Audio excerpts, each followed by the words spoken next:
Hi friends. गत थर मु कही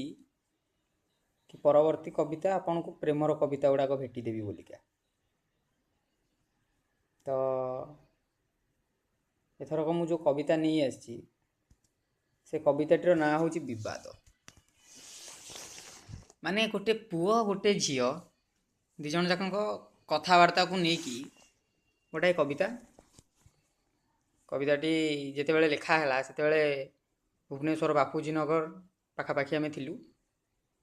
दिज भाई सांग होगी जाऊँ गोटे झील आम सामना पटू चलिकी आसूला। तो सी आसिया बेले तार जहाँ गेटअप थिला माने जहाँ पिंधि थिला जहाँ लगेई थिला और जेमती दिशुला ताकू नहीं कि आमर ए कविता कविताटीर शीर्षक नार शीर्षकटी रही विवाद। पुओ कहूँ झील को देखिकी पुओ कहूँ पादे हाई हिली ओठे लिपस्टिक हाथे ब्रेसलेट तुम पादे हाई हिली ओठे लिपस्टिक हाथे ब्रेसलेट तुम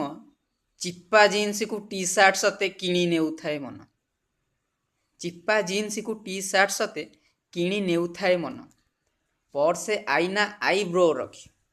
पर्से आईना आईब्रो रखी ऑफिस आसुच तुमे पलक पड़ेना बड़ बाबूंकर थरे देखीदेला माने पर्से आईना आईब्रो रखी ऑफिस आसुच तुमे पलक पड़ेना बड़ बाबूंकर थरे देखीदेला माने।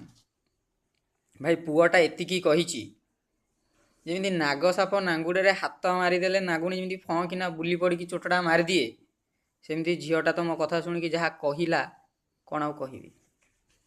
कहला पुओ गुड़ा तुम्हें सही पारुना झीलकर ये लाइफ पुओ गुड़ा तुम्हें सही पारुना झीलकर ये लाइफ मने मने तमें निजकू भावुच हैंडसम गोटे बोलिकी कि तम क्यारेक्टर ढिला हो जाए देखिले गोटे सुंदरी तम क्यारेक्टर ढिला हो जाए देखिले गोटे सुंदरी नाले पाले हेउथाओ खाली कथा टिके हेबो बोली। भाई सी जिते एमती आम पुरुष जाति को अपमान करके कहीदे मु भी कौ छाड़ा जंतु मु ताकू माडी बसिकी धरिकी कहली कि सुंदरी बोलिका सर्टिफिकेट जे दे थाऊ आमे माने तमें जेतुटा किरीमी बोली हुओ जेतुटा पाउडर माने भंगा कांथरे चून माइला भाया बोल जिते विश्व सुंदरी ऐश्वर्या राय ठू बड़ी कि मिस यूनिवर्स हेले भी सुधा जे पर्यंत गोटे पुओ न कही ना तुम सुंदर दुसुच हे जाए कौन गोटे झील सुंदर हुए।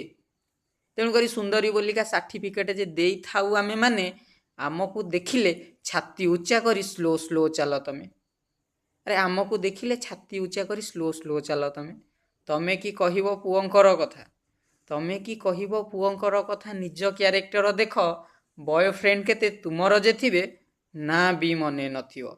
अरे बॉयफ्रेंड केते तुमर जे थिबे ना भी मने नथियो।